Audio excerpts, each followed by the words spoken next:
golf is the only thing in golf that doesn't change. The only thing that changes the person playing. Is this man a one-time winner on the PGA Tour? The point, Alan, is he didn't go Hollywood. You need a fourth? Hello, welcome back to Need a Fourth. We always appreciate you being here. Before we get to a spectacular guest in Hale Irwin, who is so wise and so droll and so much fun, we just wanted to tip our cap to Echo Golf Shoes, who have been a sponsor all season long and who have helped make this podcast possible. So thank you so much, Echo. Michael, did you have something? Well, I know one of your favorite golfers, one wearing Echo shoes this week. Effortless Charm comes to mind, both for the Echo shoe and this particular golfer. Take it away, Alan. Oh, yeah, Lydia Ko. I mean, all praise to John Rahm, but I think Lydia Ko might win more tournaments this year, even though Rahm has a head start. I mean, she just got married. She looks very happy and settled and is such a mega talent. And I've said this before, when I love watching Lydia play because it's like she's dancing out there. She's like Ginger Rogers, with a golf club. She's so light on her feet. Yeah, people talk all the time about a golfer's footwork. And to me, it seems a little overblown, but I do notice it with Lydia, just the way she moves and her grace. And I don't know, maybe it's the shoes because she's always wearing Echo shoes and my eyes go there. So congrats to Lydia. Thank you, Echo, for helping launch her into another stratosphere and for making this podcast possible. Now, let's get to Hale Irwin. Hello, this is Alan Shipnuck back for another Need a Fourth podcast, in which myself, Michael Bamberger, and Geoff Ogilvy take turns surprising each other with guests. And we have a great one today. One of the few humans on planet Earth who can say they've won more U.S. Opens than Geoff Ogilvy. Also a protagonist in Michael's wonderful book, Men in Green. I know he's been a longtime hero to you, Michael. Do we know who this person is? Do we have any guesses? Could be Jack Nicklaus. Could be Tiger Woods. Curtis Strange. Could be Curtis Strange. Could be Curtis. Could be Curtis. Okay, fine. Both Geoff and this guest have won national championships at one Winged Foot golf club. Does that help? It's not Billy Casper. It's not Bobby Jones.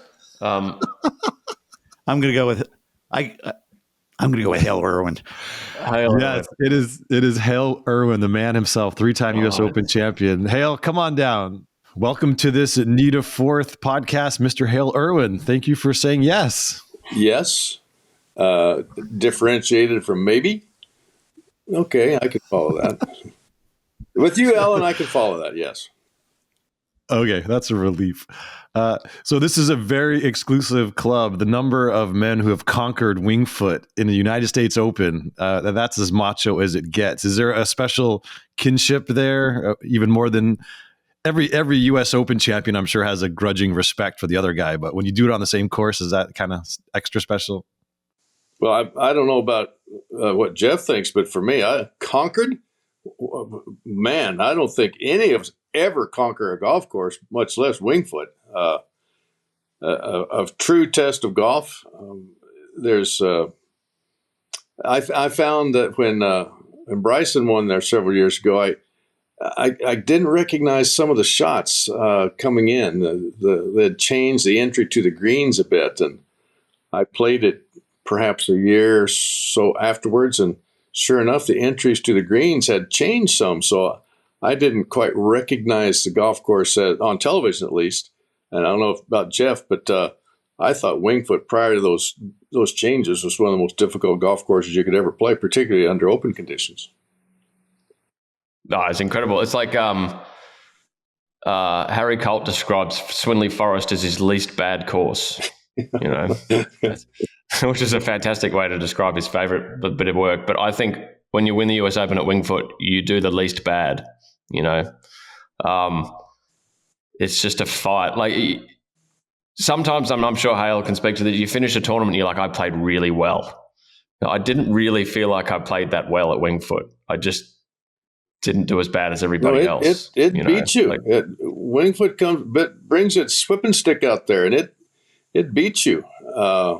And like Geoff says, there are tournaments you win. You think, yeah, I really played well. I was on top of my game, but every time I play Winged Foot, I go back to the locker thinking, oh my God, have I got work to do?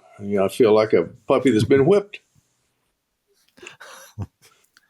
Now would probably be an appropriate time to remind the listeners that Hale shot a last round 73 and won at 7 over par.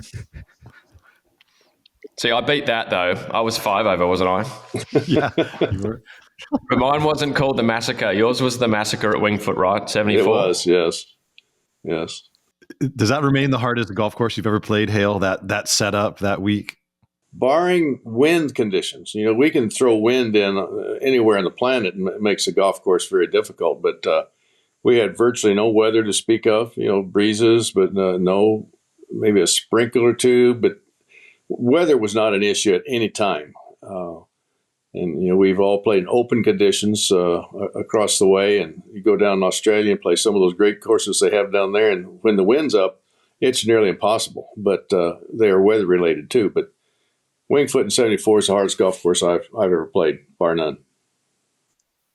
Hal, how much do you subscribe to the theory that they went crazy in the setup in relation to the 73 U.S. Open when Johnny Miller shot the last round 63? Well, yeah, you don't know what was in their mind, but the knee-jerk reaction seems to be after Johnny's final round, and give Johnny credit for a great round of golf played.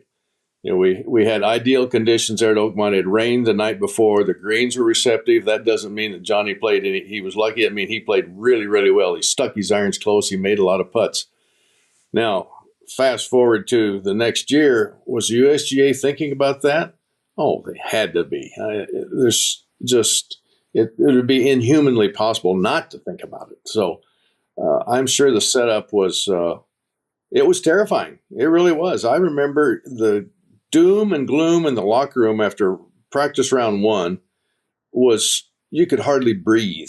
You could cut it with a knife. And I remember thinking, my goodness, all you have to do is beat 70% of the field's already checked out. They're gone. There's just 30% of the guys here are going to try. And most of the field's gone. And sure enough, that's kind of what happened. Obviously, Hale, the U.S. Open suited you. And I think you were in an era where there's no question it was the biggest tournament on the planet. Feels like maybe in contemporary times, for whatever reason, the players get more excited about the Masters and it's become a little more of a spectacle.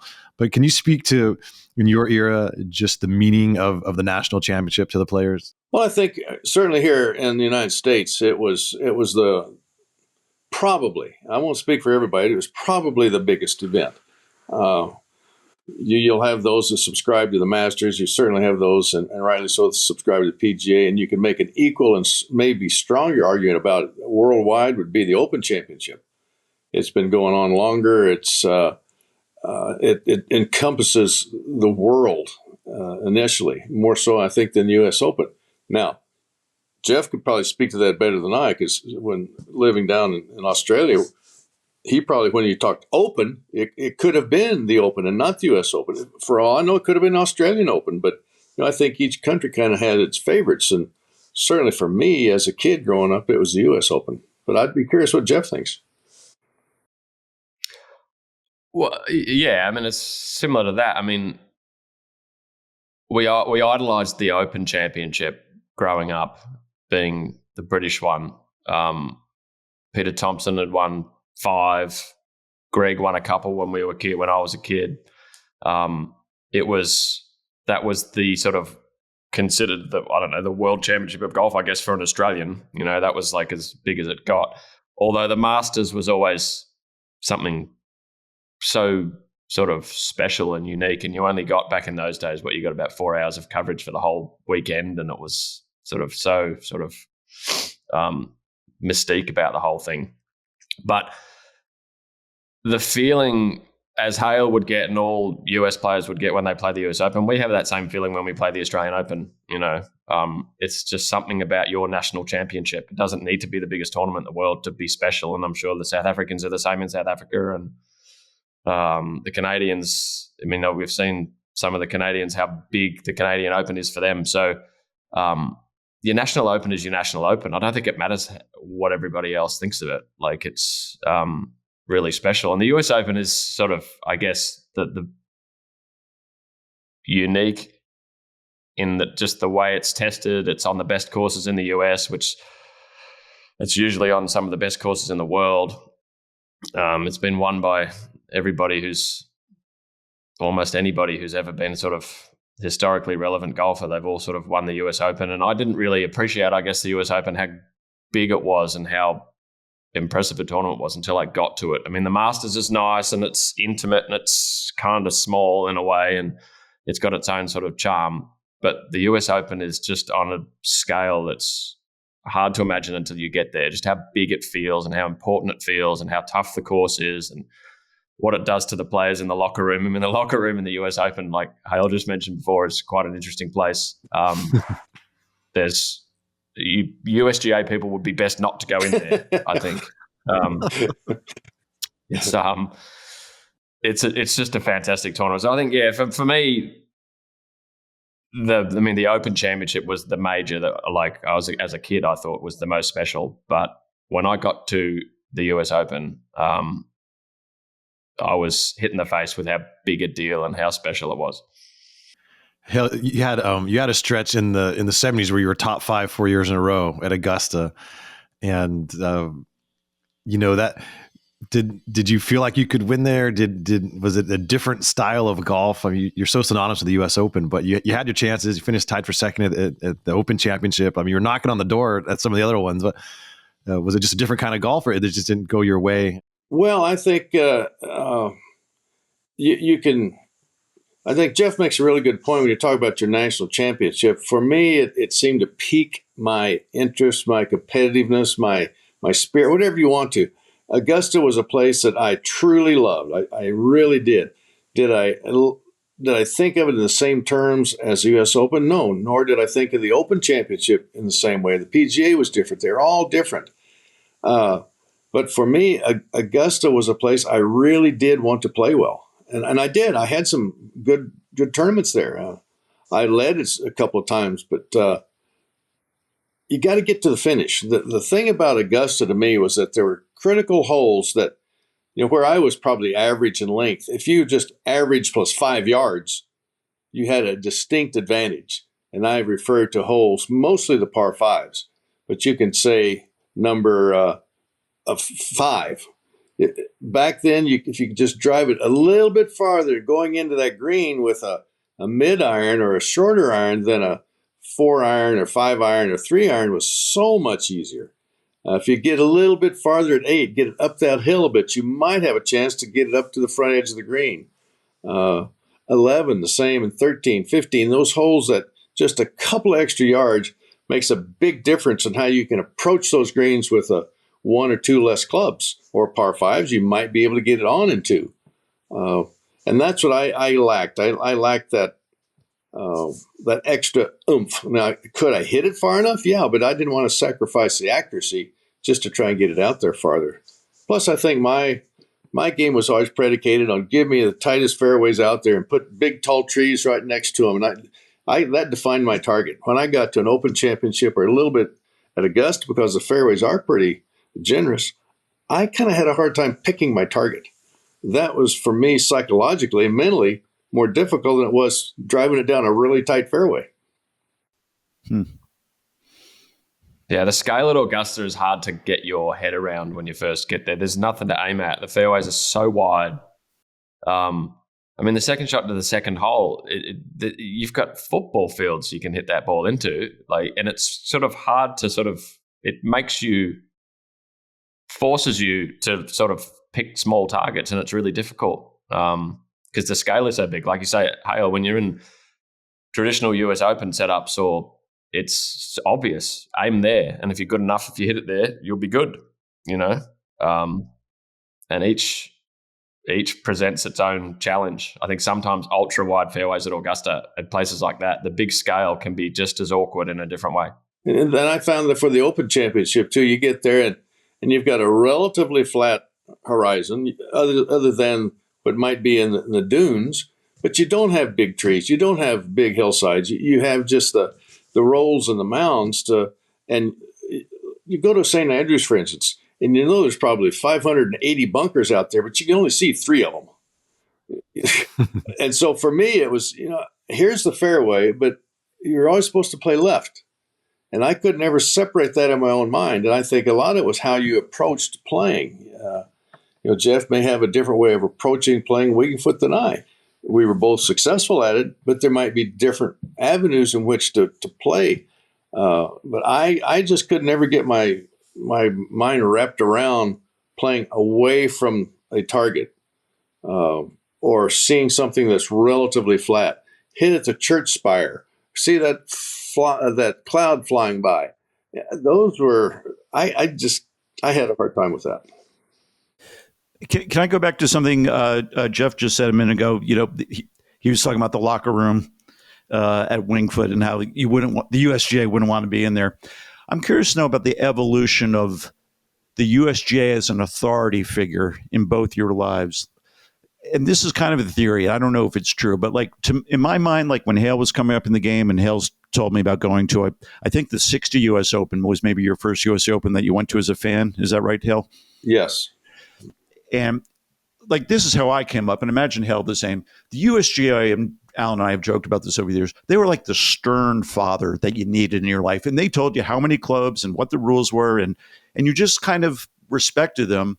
And they gave you the golf course, and it was hard. And yeah, you might complain about it, but it was the USGA. And then, so Hale, I'd like to hear you on that. And then Geoff, I'd like to hear if it's any different for you. And then I'd love to hear you both talk about whether that's evolved, because if you think about that U.S. Open at Oakmont a few years ago, where, there was uproar over the USGA and how they handled Dustin Johnson's, ball thing on that putting green. And now I don't think there's that blind acceptance of the authority figure. And I think it's hurt golf. I know it's a long-winded question. I'm sorry for that.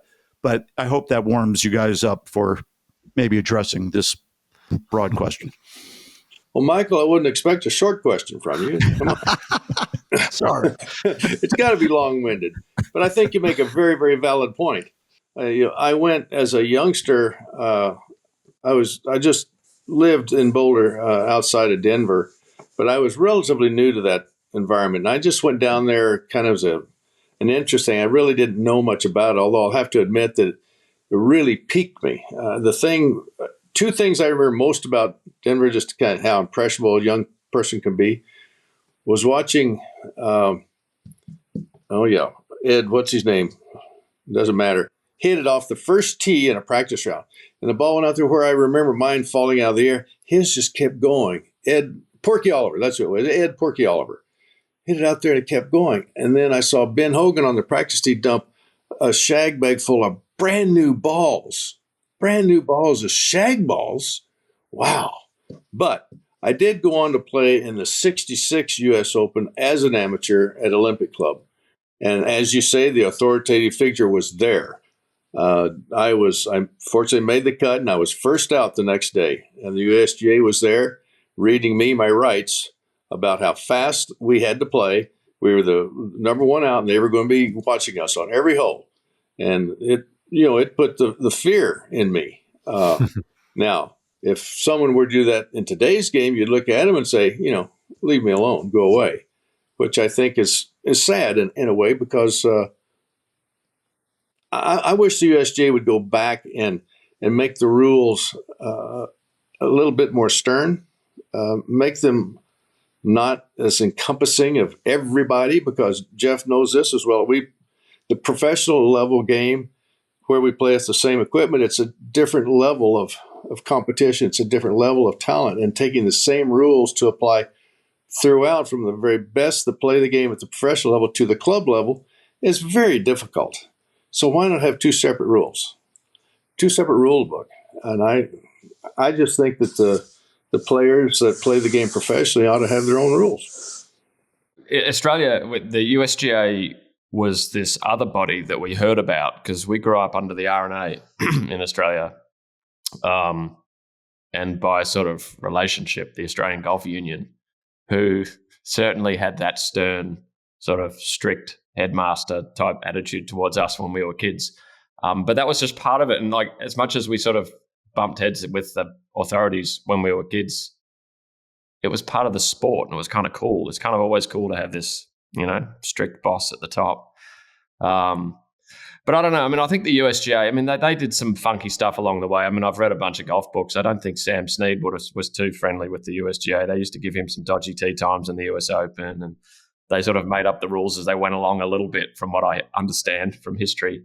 But I mean, there's still a bit of respect there. I mean, it's different. The world has changed so much. I mean, with keyboard warriors on their phones and high-speed cameras getting Dustin's ball moving, and those things have happened forever in golf.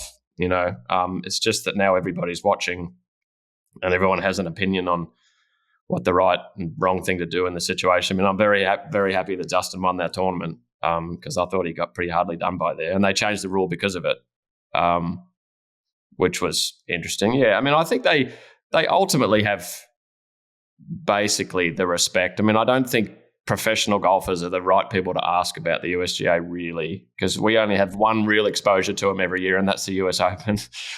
And that's sort of not something that's going to make you love the people who set it up, so you shouldn't ask us. But I think, all in all, I think the rules thing I think is interesting that Hale brought up. I think when they changed the rules, I knew every rule in golf up and down until a few years ago. Now I don't have a clue. Like, they keep changing them, and all in the effort to speed up play. But fundamentally, if people just play faster, it'll get faster. It's not because of how high people drop the ball from. I used to read the rule, but because I was so afraid I was going to have an infraction of a rule, that, like you, I knew the rules up one side and down the other. And I read them on a plane or back in the room. I just feared having to get in a situation where I didn't know the rule. And like you, Geoff, I don't know how to drop a ball anymore. It feels so odd dropping it from my knee. And then it's, what is it? They're not water hazards anymore. They're penalty areas. Well, you can have that in the middle of the fairway if you're in a divot. I just don't. I just wish we'd go back to defining the rules, what they really are, and leave them at that. Not that I want to go back to stymies and where you don't ever touch your ball. But I do think that we need to tighten up the rules so we all can play under the same banner of rules rather than these loose kind of interpretations. I have a funny story from, excuse me, that Oakmont situation. It was the last few holes were playing out. No one knew what was going to happen with Dustin, how it was going to affect his score. The entire tournament was thrown into chaos. And I was asking people, where's Mike Davis? He'd gone totally underground. And so finally someone said, I saw him in the locker room. So I ran into the locker room at Oakmont, and there was Davis. He's walking around in a towel. He'd just taken a shower so he could be fresh for the trophy ceremony. And he's tying his tie, and he's not on his phone. He was completely unbothered by this whole thing. I mean, the tournament was on the brink of anarchy, and he's in there messing with his Windsor knot. And I was like, man, this is unbelievable. Like, I'm more stressed out about this than Mike Davis is, and it's his tournament. And I've never forgotten that attitude was kind of like, it was almost callous and indifferent. Like, I think there was a lot of ways they could have handled it, but it was probably the worst possible way. And I'll never forget Mike Davis in his towel, just kind of hanging out in the locker room while the U.S. Open's crumbling around him. But anyway, I had to share that. Well, maybe Mike knew then more than anybody else that he was leaving the USGA and leave these problems to the next president or executive director. Yeah, that was an amazing moment. As you surely know, Linksoul is a clothing and a lifestyle brand. I've been wearing it for at least a decade. It's cool stuff. It's super comfy. Everyone at the Fire Pit loves it. We're believers. If you go to linksoul.com and use the promo code FIREPIT25, you will get 25% off your purchase. You're welcome. And we're also giving away a $250 Linksoul gift card per episode. So go to the Fire Pit YouTube channel and leave a comment from this episode and say how much you loved it, because surely you're loving it.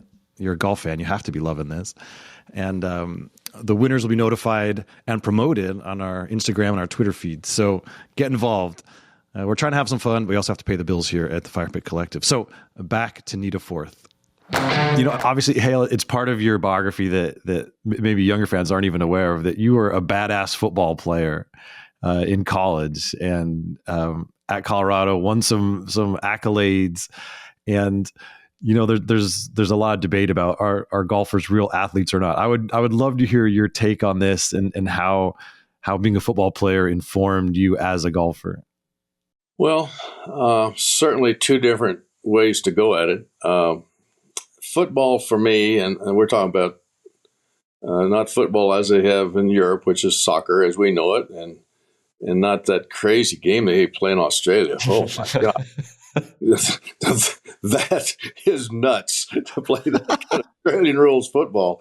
But to me, it was a way through college. My mom and dad didn't have a lot of money. And whereas I was really, at that time, my golf was, I'd won the state high school. I'd won some state tournaments. But in the state of Colorado, we weren't blessed with a lot of players that could really play at a high level. So I really didn't know what I could do with my game. And no golf schools, universities had come around with any interest in me being on a golf team. So when you get to kind of a full ride scholarship to play football, my dad was handing me the pen. Here, son, sounds good to us. And that was fine. I don't regret it for one moment most of the time. It taught me a lot of discipline because I was undersized. I had to do things in a very disciplined way. I had to really convince myself that I was playing larger than I really was. I had to make those players opposite me respect me, and maybe much to my physical pain, but there's just certain things you had to do. And some of that, I think, flipped over to my golf. I think specific of the discipline. I've never had a coach. I've never had an instructor, and it wasn't available and didn't have the money anyway. But so I think there were things that I had to do within me internally to expose what talent I may or may not have. And that could be the same for a lot of people. But you're right, football and golf is kind of a strange combination if you had baseball and golf or basketball and golf. But I think a lot of kids in today's world are restricted to one sport or one activity, and that's it. And I think there's a lot of things that could benefit those kids to have some cross-training, mental and physical, playing other sports. You learn how to accommodate in a team game. You learn how to accommodate yourself in a golf, for instance. So I encourage parents and youth to play all the sports you can. Get a taste of all of them, then you'll weed it down to the ones you enjoy. Did you wear a leather helmet? Oh yeah, folded it up and put it in my pocket. That was my winter beanie when I would go back to the dorm. Oh, you're funny, Alan. But I would assume that was the most manly era of football. I mean, the protecting the quarterback and receiver rules were those were way off in the future. The idea of targeting, all that stuff. I mean, and you were playing the Texas schools, and I mean, just give us a taste of what, just how gladiatorial those football games were back then. Well, there was a certain team which will go unnamed, but they were in the Big 8 championship, and they happened to be in Stillwater, Oklahoma. I will not say who that team was, though. They were, at the time, a very physical team, and we had what we call late whistle practices. So we would go full speed during the week and to get ready for this. And if a runner went down, the whistle didn't blow for several seconds. So you get accustomed to somebody coming in and still trying to block you, that the play still continued. And I hated those.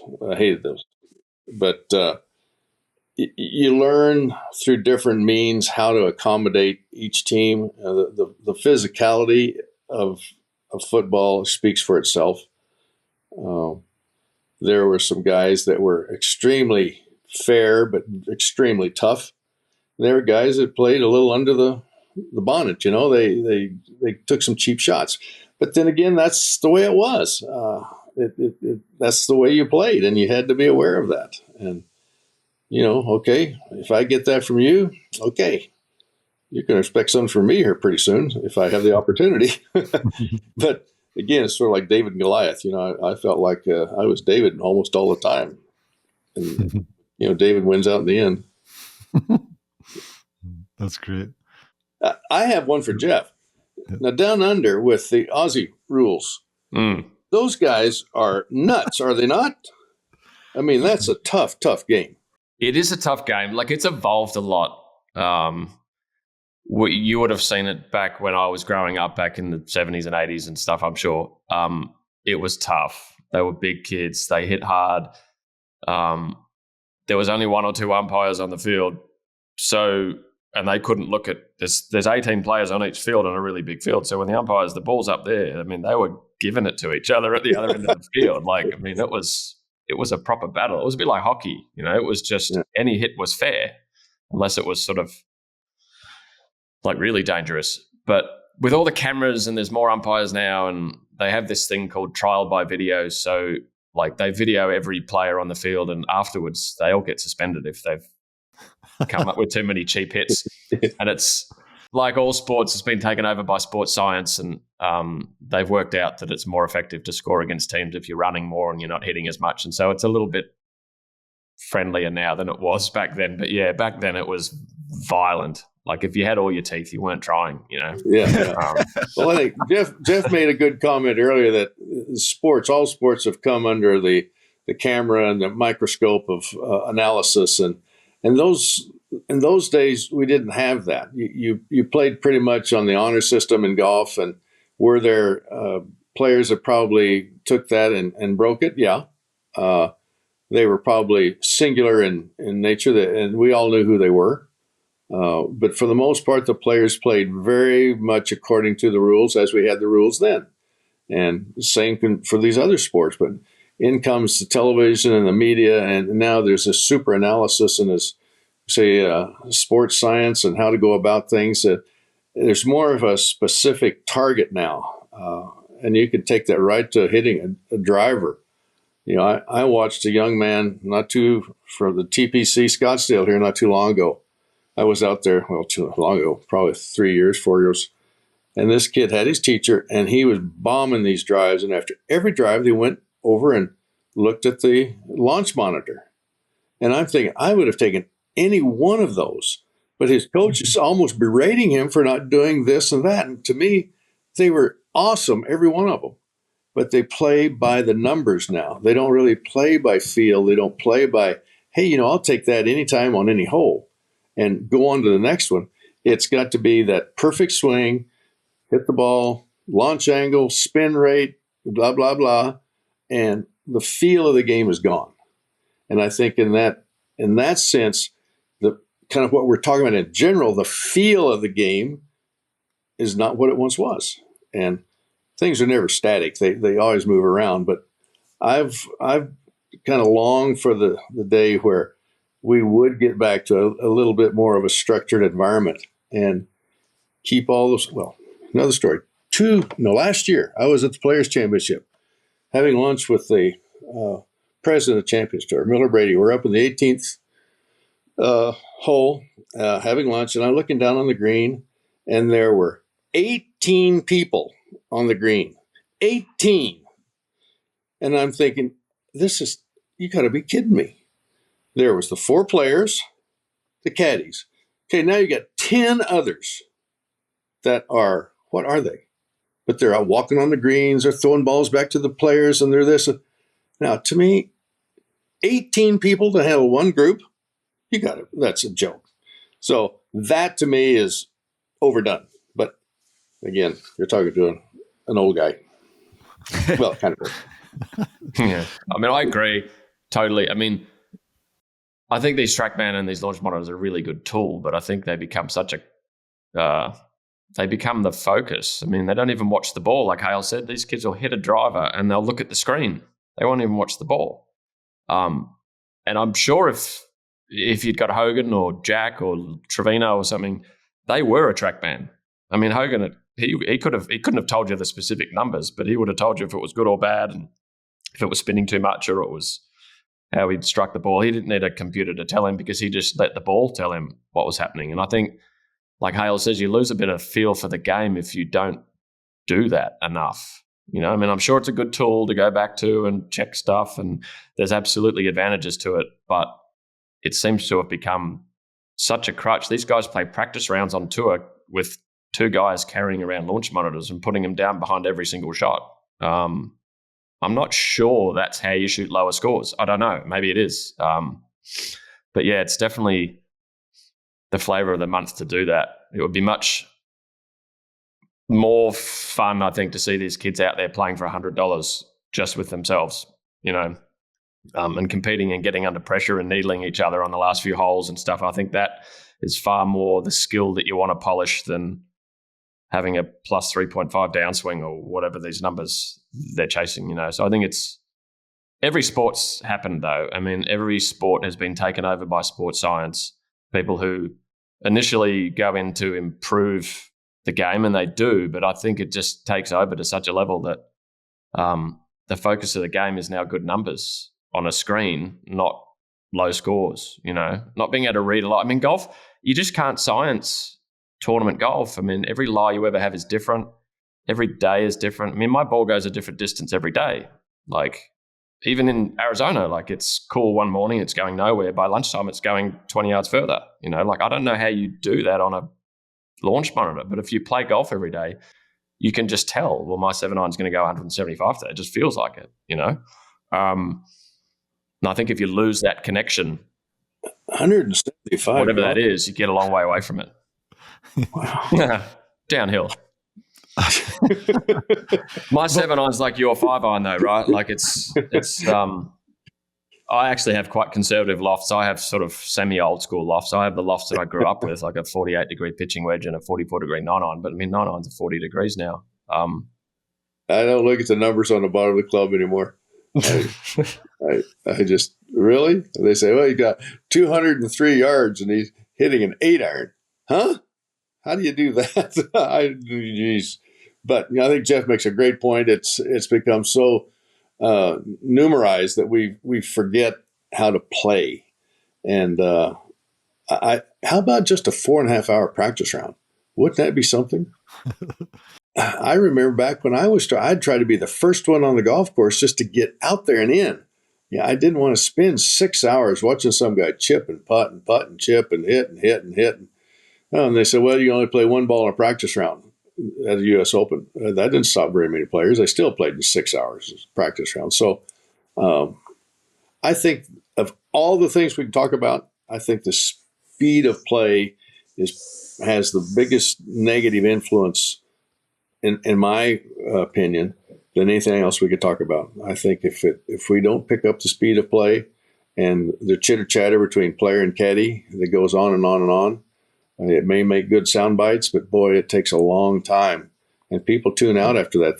In today's world, they want things to happen now and not later. They want to see that shot now and not later. And I think we have to keep that in mind.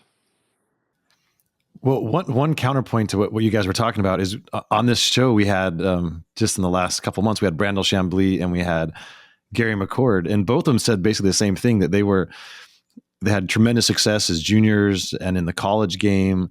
And they came out onto the tour and they had kind of no clue what they were doing, and they lost their way, and they were never able to find it as professionals because they didn't have the information. They didn't understand their swing. They tried to emulate other players. And so I'm wondering for you, Hale, as a guy who's never really had an instructor who just kind of did it your own way, do you think if you had access to the information and some of these tools, you could have been significantly better? Or do you think it would have hurt your sort of natural way of playing the game? I would have to say it probably would have hurt the way I naturally played the game. And I think Geoff said it best. He said, the ball tells you what you're doing. If a ball curves left to right, well, you sit down and figure out, why is the ball curve left to right? Why is it curved right to left? And say, okay, there's this rotation, that rotation. Why is there a spin up in the air? Well, and you go back and say, the club at impact had to be in this position to get there. My body had to be in this position to put the club that way. You just trace it back and say, oh, that's just a simple little here and then swing, and there it was. It's very simple, but we so overcomplicate it that the natural tendency of a player is overrun by the numbers, what the launch monitor is saying, and I think there's a lot of players out there, and we're seeing thousands of these kids come out of high school and colleges that want to be number one in the world. Well, they're not going to get there if they don't listen to themselves first and quit playing by the numbers all the time. I just think it's the wrong way to go about it.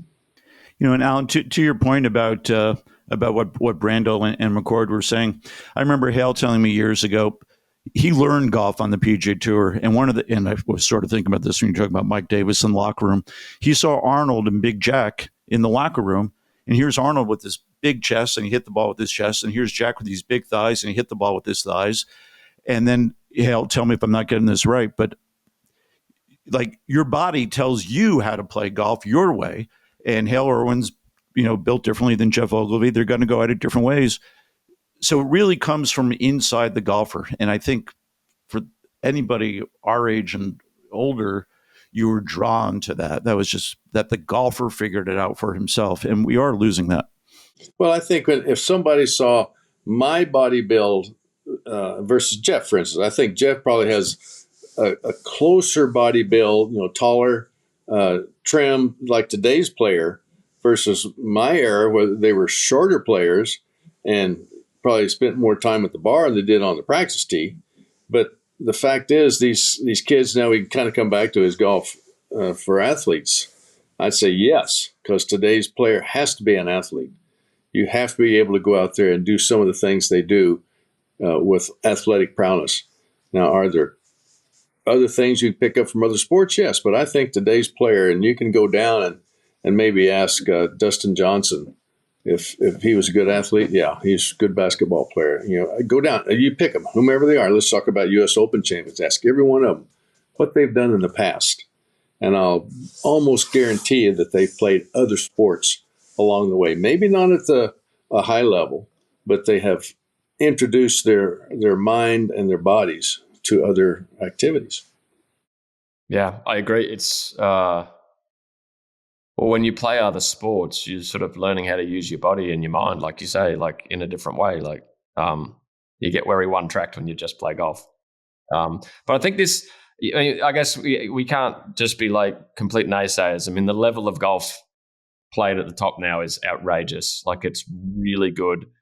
There's a lot of really good. The 50th best player now is like, he looked like the number one golfer in the world 20 years ago, right? Like, I mean, there's a lot of good players now. So you can't poo-poo the whole approach.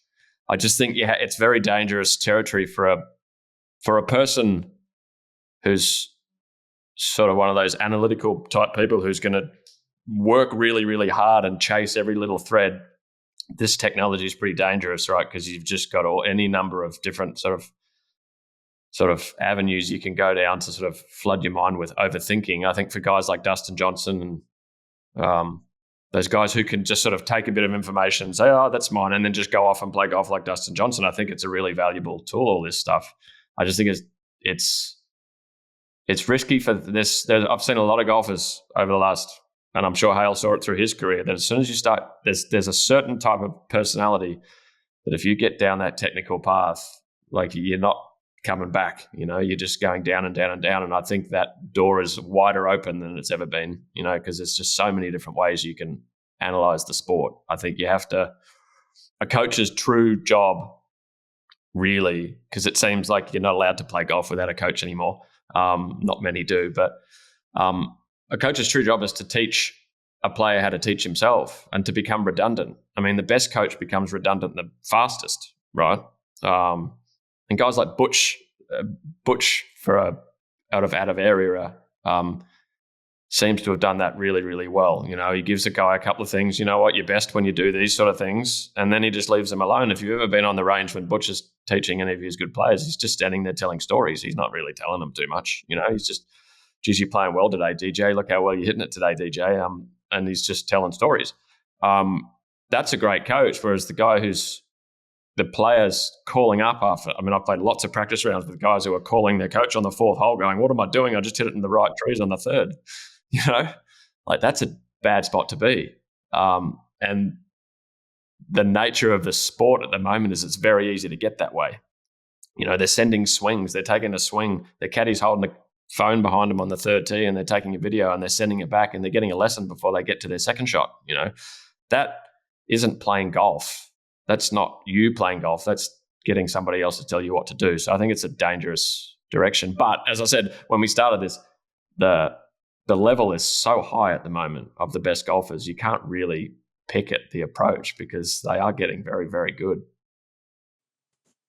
Well, having said that, though, let's go back and review who the winners have been primarily over the last several years. It's going to be kind of the same names like they were in the past, too.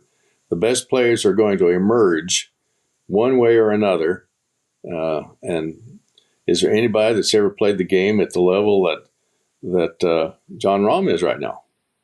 And then we get to talk, how about Scotty Scheffler last year? We have those guys. Did anybody ever play the game at the level that Tiger Woods did? Well, it could have been a guy named Jack Nicklaus. We can pick out those players, or that group of players that were always the best, and they were always the best. And there are other front runners, and there are ones that want to be part of the show, and they are, but not in the traditional long-term sense that we're talking about right here.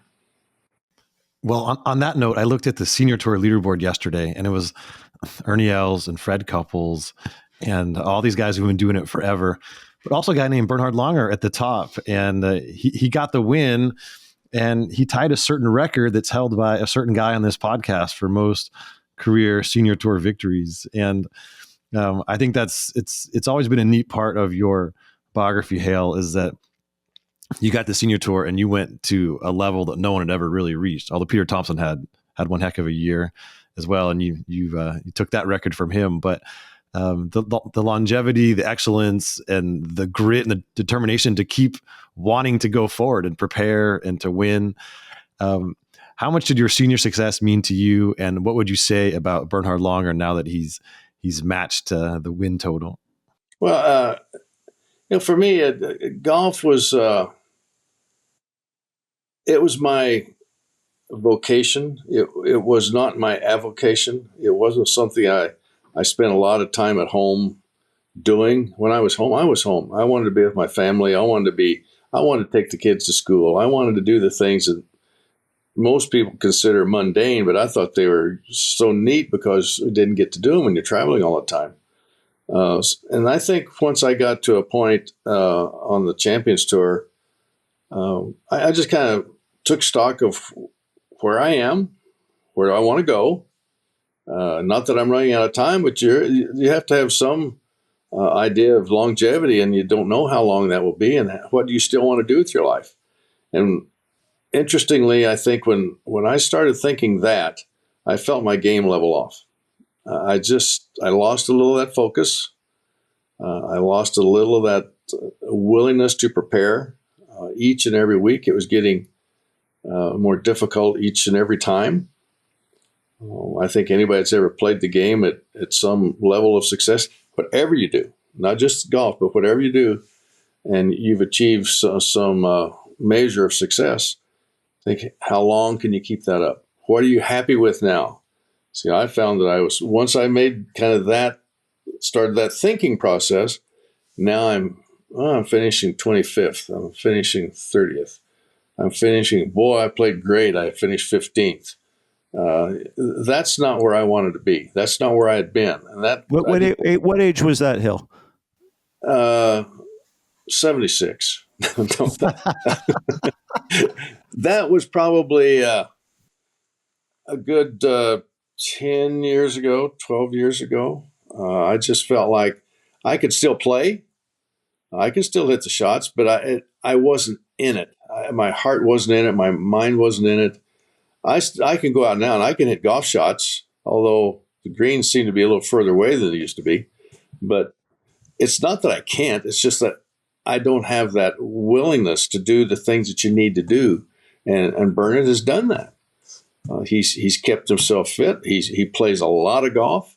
But could I have gone on to win 46 or 70? Yeah, in my mind, undoubtedly. Now, could I? I don't know. But in the belief that I could, but that's not where I wanted to go. I wanted to make a turn in my life and spend more quality time with my family, doing the things that I still had to check those boxes. And I didn't want to leave this world not having experienced some of those things. And I found then my level of efficiency on the golf course started dropping. And it was more mental than anything.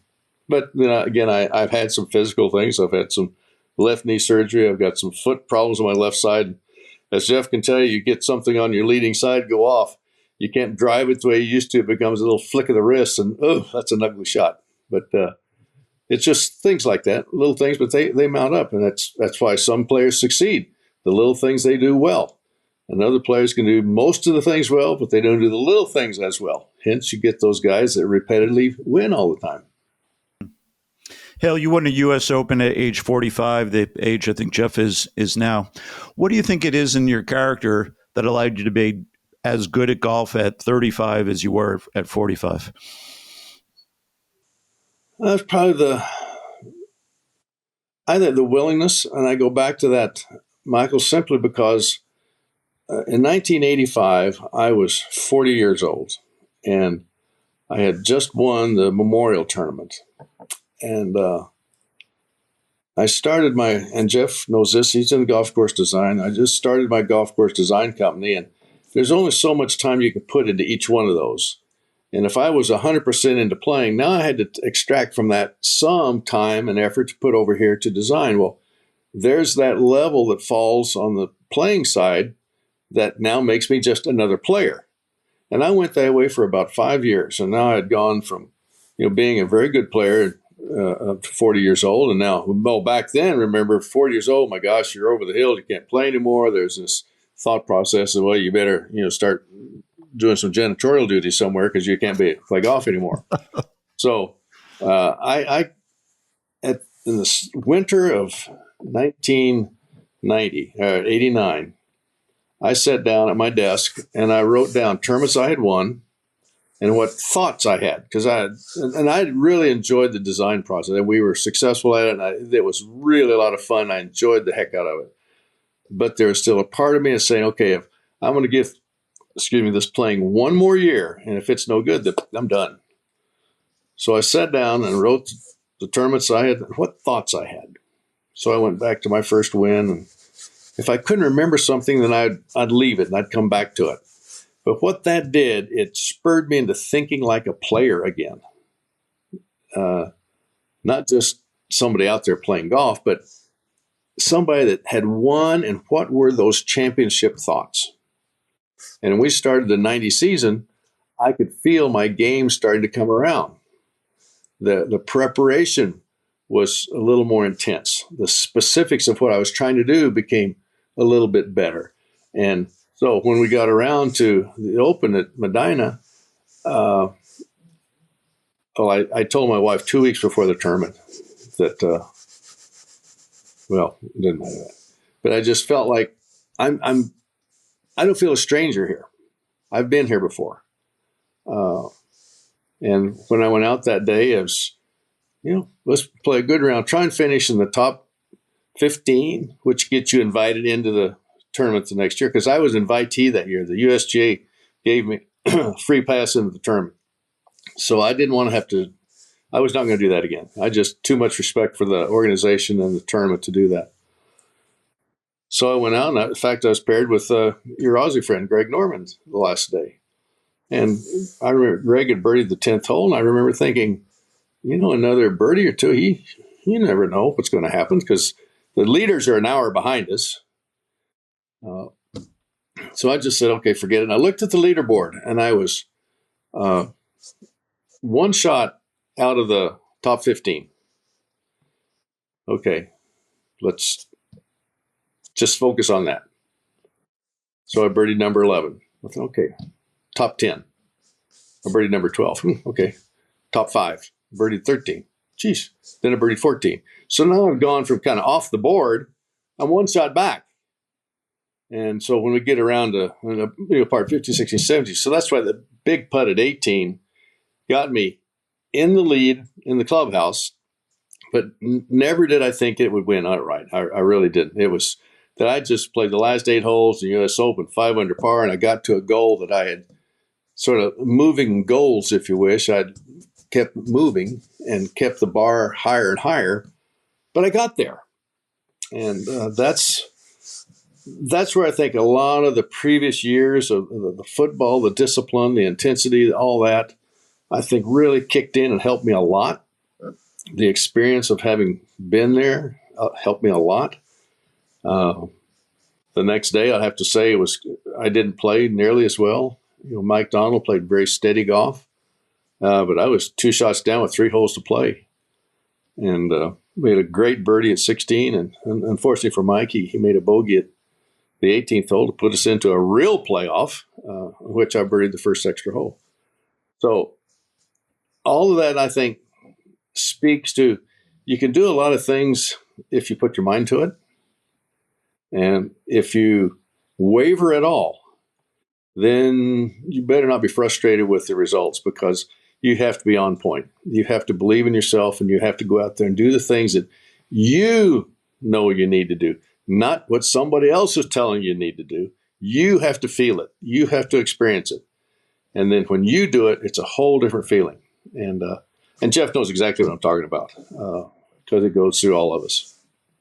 Geoff, have you ever tried that was extremely interesting, Hale. Geoff, have you ever tried something similar where, being at 45 and you have so many interests in golf, so many different interests in different aspects of golf, but that idea of going back to your tournament wins and doing a deep dive on where you were there and what you can take from that and apply to where you are now, like Hale was talking about? Yeah, I mean, I kind of do it all the time. Not quite as formally. Hale obviously sat down and said, right, it's decision time. Let's do this properly. But yeah, there's absolutely no doubt when I was doing well, and I think when any guys are doing well, it's almost sort of that Zen, it's a monk-like approach. There's only one thing in your life, and it's golf, and you've got a specific focus. And when you wake up in the morning, there's no doubt about what you're doing. You're going through your thing, and it can be hitting balls for 12 hours, or it can be just doing your 1 hour of practice, whatever it is. It's like Hale says, if you know that makes you better, when it's I guess it's clarity of vision, and there's nothing else involved. I think once you start having kids and getting a few other interests, and you wake up in the morning, you've got 10 other thoughts, and you do a couple of other things. I'll go and hit some balls later in the afternoon and stuff. I just doesn't work. Not for me, at least. It has to be sort of a very singular sort of approach, focus. When I wake up in the morning, there's no doubt I'm going to go do this. I'm going to do this. I'm going to do this. And it's all about becoming a better golfer. I think as golf became harder, it wasn't really golf becoming harder. It was me just getting into more stuff, and having more stuff in your mind. And so you start playing bad on the first 3 holes, and your head goes off to somewhere else, because it's just easier to think about something else than it is about golf. And it's valuable. What Hale described is probably one of the most powerful things someone can do, especially when you've been good and then you start struggling a little bit, to sort of work out what it is. And golf has this funny sort of habit of making you think it's your putter, or your golf swing, or you're not stretching your hamstrings enough, or whatever it is. But it really isn't that. It's a peaceful place in your head where you know what you want to do, and you know what you have to do that. And it's a great place to be. As it's just a pureness of approach, or simplicity, and there's only really one thing you want to do, and it's I just do this and I'm going to get better. I think when you get to a golf tournament, there's a peace in knowing that you've been doing all the right things too. When you get there and you feel really well prepared, and as I said, it doesn't have to be hitting balls 12 hours a day like Hogan for 2 months. I think it's just doing what you know makes you better. You get there, there's just a bit more, you play with a bit more ease, and you're a bit more patient with yourself, because you're sort of doing the best you can. And everything that Hale said resonated really well. I think it's quite wise, and people would do very well to listen to it. This podcast has gotten deep. I love it. Well, Hale's been very generous with his time. Before we let him go, any last questions you want to fire at him? Michael, got any long-winded ones? Yeah, I know you've been following Hale forever. He was part of Men in Green, your spectacular book about all your childhood heroes. I'll brag about Hale. A lot of, all our listeners would know a lot about Hale and his playing career, but Hale as a welcoming luncheon partner. I'll tell a quick story about that. But Hale and I were having lunch at the Memorial Tournament last year, and Tony Jacklin was there, and Andy North was there, and Jordan Spieth was one table over. All these U.S. Open winners and legends of the game. And what am I doing at this table? I've obviously snuck in somehow and don't belong here. And Hale kindly said to me, well, Michael, what are some of the good swings you've admired over the years? I'm like, wow, what a generous way to get a 90 shooter involved in the conversation. So Hale, I want to thank you for that, and thank you for this time and sharing such interesting thoughts. It was neat to see Geoff respond to what you just said on such a deep level. So thank you. Well, you're entirely welcome. I've enjoyed it, and Geoff, it's good to see you. I always love to speak to fellow players and fellow champions, because I think we all have the same intensity in us. Some show it differently, and it comes out in different ways. But ultimately, it's how you play the game, I think, helps define what you're going to be. And the thing I'll have to say is, hitting balls for 12 hours, I don't think I've practiced for 12 hours in any week. But my thought was always, go hit as many balls as you have to get done what you want to get done. If you get it done in 15 minutes, fine, go home. I never left the practice ground or the putting green without hitting a good shot or hearing the ball go in the hole. Even if I had to putter from a foot away, I never left without hearing that pluka at the last. And I think that's the way you leave something, is on a good note. And with this has been a great time. Thank you so much for the opportunity. Uka Luka. There you go. No, it's been a pleasure. I will say, when Hale broke Peter Thompson's senior tour record for victories in a season, I was there covering it in Hawaii. This is a long time ago. And for Sports Illustrated, we convinced Hale to do a photo shoot, took a fishing pole down onto the lava rocks, and he was in a Hawaiian shirt. And it was a little cheesy, but he went with it. You've never seen anyone pretend to reel in 1,000-pound fish the way Hale did. The intensity, like, he just threw himself into this photo shoot, and it's always made me laugh thinking about it. But the guy's committed. I think that's something that our listeners will get from this podcast. Is you got to believe in yourself. Life's worth living. Go live it, folks. Go live it. There you go. Well, what a gent, Hale Irwin. Very underrated, droll sense of humor. He really makes me chuckle. Like, the delivery is so great. But what did you guys take from that conversation? Yeah, he's great, wasn't he? I mean, very wise about golf. Clearly still loves the game. Yeah, great. Enjoyed every minute. His stories are great. The way he approached it, I'm putting my pro golf hat on, trying to learn it a little bit, actually, to be honest. Yeah, it was neat to hear you respond to Hale a lot. Geoff, have you spent much any one-on-one time with Hale? Yeah, a little bit along the way. I mean, he's spent a lot of his time in Scottsdale, which I have too. So he mentioned TPC Scottsdale there a little bit. He's popped up on the back of the range there a little bit, and we'll end up at the same golf sort of outings and golf days when the pros are all there in Arizona and stuff. I've seen him a bit. He's always a good chat, just like that. Yeah, very wise.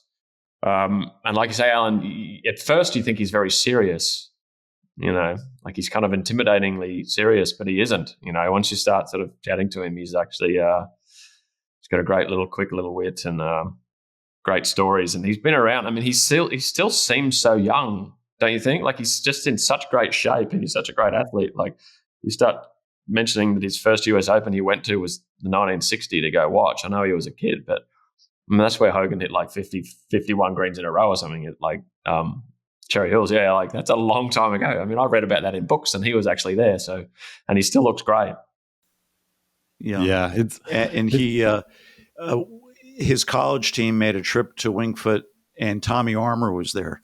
So it's just neat that here you guys are younger than I, but here we are spending an hour with a guy who knew Tommy Armour, and Tommy Armour goes back to 19th century golf. It's a pretty fast 120 years that we're talking about here. Yeah, incredible. Yeah, I love that. Yeah, that was fun. Well, all praise to Hale. I mean, what a career. I mean, 20 tour victories, 3 Opens. And I don't think the senior tour can really change a person's legacy very much.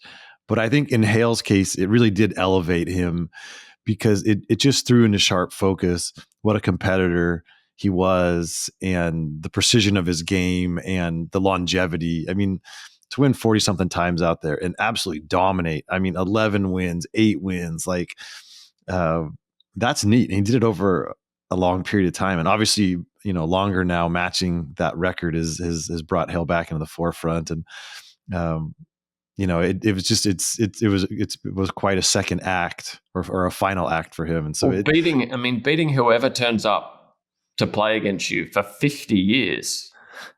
Like, that's outrageous. I mean, playing 6 good holes in a row is good in golf. You know what I mean? Like, and he did it for 50 years. Like, it's incredible. And for a guy who was a college footballer who didn't think he was that good, yeah, that's amazing. Really it shows you the power of the mind, and like you said, the competitive nature of the thing really trumps. Like we were talking about all the science and all the technique and all that sort of stuff. I mean, the competitive headspace trumps all of that, and he obviously had it in spades. Is it an inspiration for you, Geoff, when you think about him winning a U.S. Open at 45 and you being about the same age and where your own life could go? Yeah, I mean, I've thought about that sort of stuff. I mean, I haven't been playing that much the last few years, but I'm starting to play a little bit more. And absolutely, like, I think what you lose, I mean, golf is a little different now, maybe because they hit it further, but I still don't think it really is. What you lose in your young athletic body when you get a bit older is you're constantly gaining wisdom in golf, I think. Whether you know it or not, you're sort of picking stuff up along the way. And as long as you keep playing, I think, you can always sort of be dangerous, I think, especially in certain situations, probably not maybe at Bethpage Black or something. I think those days are gone for me, but you never know. Like, there's certain places where I could probably do okay.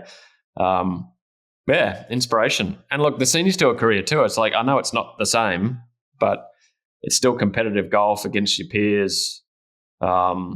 It's really that feeling of coming down the stretch, coming up with stuff under pressure and feeling it is like the real joy of the game. And it doesn't really matter what everybody else thinks if you can actually have that experience, and to realize that I could still have 15 or so years of that sort of experience is kind of, it's a nice thought. Yeah. I want to apologize for going blank, but for a moment there. But after Alan talked about Mike Davis and his towel, I kind of was in a woozy place. And it took me a while to get back. The key is not to picture it in your mind, Michael. You got to banish the mental image. I know what I did want to ask you guys very briefly, but how would Hale and how would Geoff in the Mike Davis role, and how would Sandy Tatum have responded to Phil Mickelson playing hockey at Shinnecock that year? I know Tatum would have thrown his ass out of the tournament. I think Hale would have. Geoff, I don't know what you would have done. I didn't mind what he did as much as I hated his excuse. His excuse was complete crap. Like, if he'd come off and said, you know what, for 25 years I've been playing this tournament and I'm just sick of him messing it up by setting it up too hard. I just had enough.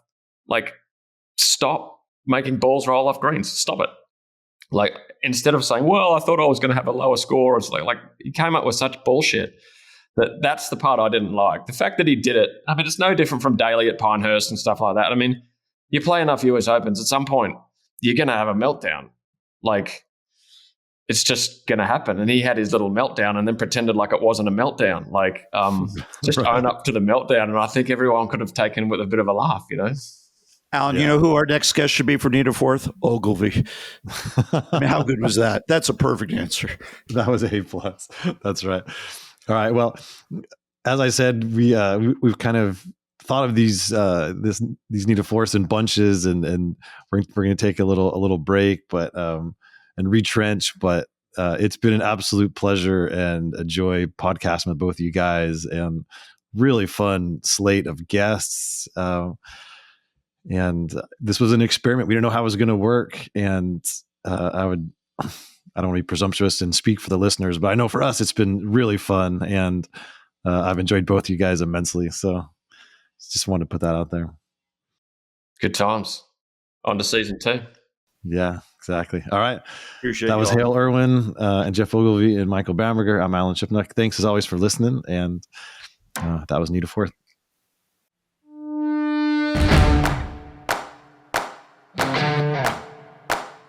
Oh my God, this is a dangerous group here.